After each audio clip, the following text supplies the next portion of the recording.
काजल की नीली नीली आंखें सबको बहुत पसंद थी।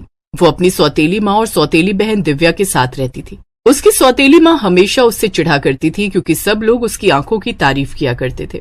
हर बार जब दिव्या के लिए रिश्ता आता तो लोग दिव्या की जगह काजल की आंखों से इम्प्रेस हो जाते थे। अरे बहन जी, देखो कौन आया है। पंडित जी, जब तक बताओगे नहीं कि कौन आया है तभी तो पता चलेगा कि कौन आया है। मैं कोई अंतर्यामी थोड़े ही हूँ जो आप किसी को बुला लाओगे और मैं पहचान जाऊंगी कि कौन है। अरे ये लोग अपनी दिव्या बिटिया को देखने आए हैं। लड़का पुलिस में है। अरे तो इतना घुमा फिरा कर बताने की क्या जरूरत थी पंडित जी। सिद्धार्थ और उसके माता पिता दिव्या को देखने के लिए उसके घर आए थे। अरे दिव्या बेटा, जल्दी से चाय नाश्ते का इंतजाम करो, देखो लड़के वाले आए हैं। थोड़ी देर बाद दिव्या अपनी सौतेली बहन काजल के साथ चाय नाश्ता लेकर आ गई, लेकिन सिद्धार्थ की नजरें दिव्या पर ना जाकर काजल पर जाकर ठहर गई। माँ पिताजी, मुझे तो लड़की बहुत पसंद है। इसकी नीली नीली आंखें बहुत प्यारी हैं। दिव्या, मैंने तुझे बोला था ना कि चाय अकेले लेकर आना। काजल सीधी साधी लड़की थी इसलिए वो अंदर चली गई। बेटा, पंडित जी आपका रिश्ता मेरी इस बेटी के लिए लेकर आए हैं। वो मेरी सौतेली बेटी है। लेकिन मुझे तो यही पसंद है। सिद्धार्थ और उसका परिवार काजल से उसकी बेटी की शादी करने के लिए ही जिद करने लगे। पंडित जी, आपने दिव्या की फोटो नहीं दिखाई थी क्या? चलो माँ, मुझे दिव्या से शादी नहीं करनी। अगर काजल से शादी करनी है तो बता दीजिएगा आप लोग। इतना कहकर लड़के वाले वहाँ से चले गए। पंडित जी भी दुम दबाकर वहाँ से भाग निकले। काजल की आंखें इतनी आकर्षक थी कि उसके स्कूल के टीचर की भी उस पर गंदी नजर थी। अगले दिन जब काजल अपने स्कूल लेट पहुँची तब 50 साल का टीचर दीनानाथ काजल पर भड़कने लगा। काजल, तुम्हें पता है ना कि जब तक तुम नहीं आ जाती मैं क्लास स्टार्ट नहीं करता। इतनी देर कैसे हो गई भाई? मेरी बहन को देखने के लिए कुछ लोग आए थे, इसलिए चाय नाश्ता बनाने में देर हो गई। ठीक है, तो आज छुट्टी में 1 घंटा लेट अपने घर जाओगी। हाँ, तुम्हारी एक्स्ट्रा क्लास लगेगी।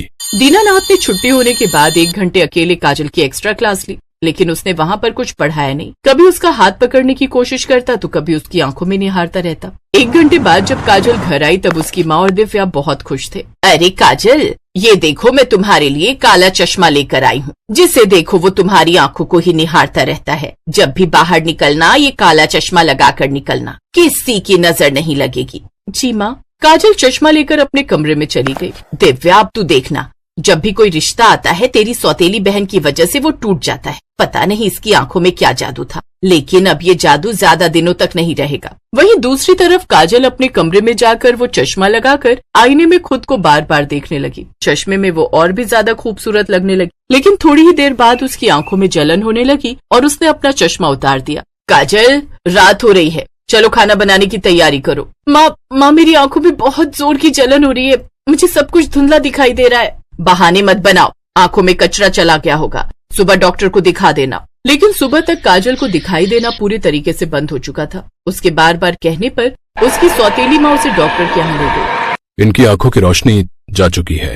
ये सुनकर काजल जोर जोर से रोने लगी। अगले दिन जब वो स्कूल नहीं गई तो उसका टीचर दीनानाथ उसके घर आ गया। उसकी सौतेली माँ ने उसे सारी बात बताई। काजल पढ़ने में तो बहुत अच्छी थी, आंखों की रोशनी चली गई तो क्या हुआ? उसकी पढ़ाई में कोई रुकावट नहीं आएगी। मुझे अंधों को भी पढ़ाना अच्छी तरह से आता है। आज के बाद हर रोज मैं काजल को लेने आऊंगा और घर भी छोड़ जाऊंगा, पर पढ़ाई नहीं रुकनी चाहिए।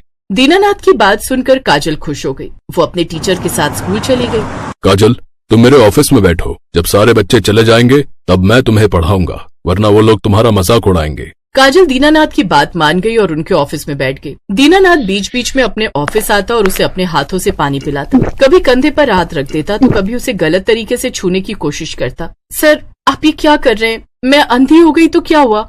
मुझे आसपास की चीजें सब पता है, क्या कहाँ रखा है। जब मैं आपसे मदद मांगू तभी मदद कीजिए, उससे पहले नहीं। दीनानाथ अपनी क्लास में आ गया और बच्चों को पढ़ाने लगा। छुट्टी होने के बाद दीनानाथ फिर से ऑफिस में गया और उसका हाथ पकड़कर अपने क्लासरूम में ले आया। यहाँ बैठ जाओ, आराम से आराम से, गिरना मत। अच्छा, थोड़ा इधर आओ, थोड़ा और, हाँ थोड़ा, बस बस बस, यहीं बैठ जाओ। दीनानाथ जानबूझकर ये सब कर रहा था। अब ये उसका रोज का काम हो गया। काजल को उसके गलत इरादे समझ में आ रहे थे, पर वो पढ़ाई नहीं छोड़ना चाहती थी। कुछ दिनों बाद जब बात हद से ज्यादा बढ़ने लगी, सर, अब आपको परेशान होने की कोई जरूरत नहीं है। अब मुझे अपने अंधेपन के साथ जीने की आदत हो गई है। मैं अकेले ही घर चली जाऊंगी, आप फिक्र मत करो। देखो काजल, पागलपन मत करो। रास्ते में बहुत भीड़ होती है, कहीं कुछ हो गया तो मैं तो जीते जी मर जाऊंगा। ये सुनकर काजल को झटका लगा। काजल, आज मैं तुमसे एक बात कहना चाहता हूँ। मुझे तुम बहुत पहले से ही पसंद हो। लेकिन समाज के डर की वजह से मैंने तुमसे कभी कुछ नहीं कहा। लेकिन तुम्हारी ये हालत मुझसे अब देखी नहीं जाती। मैं तुम्हारा सहारा बनना चाहता हूँ। क्या तुम मुझसे शादी करोगी?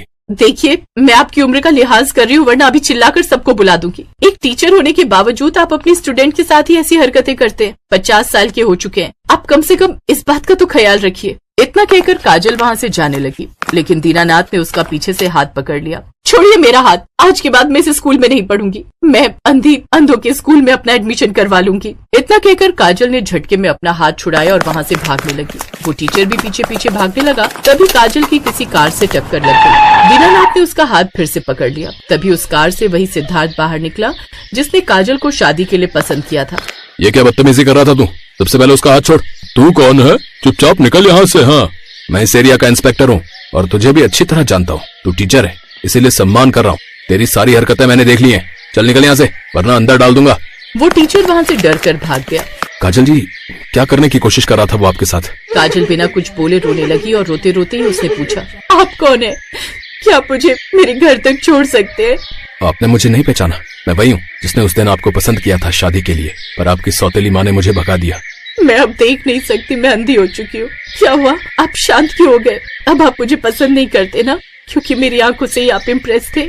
देखिए, मैं उस तरीके का इंसान नहीं हूँ। सिर्फ आपकी आंखें देखकर मैंने आपको पसंद नहीं किया था। आप सच में अच्छी हैं, इसलिए पसंद किया था। आपकी आंखें तो उसमें 4 चांद लगा रही थी बस। सिद्धार्थ ने उसे अपनी कार में बिठाया और वहाँ से चला गया। सिद्धार्थ उसे घर नहीं बल्कि सीधा अपने दोस्त के अस्पताल ले गया। सिद्धार्थ तो इन्हें जानता है।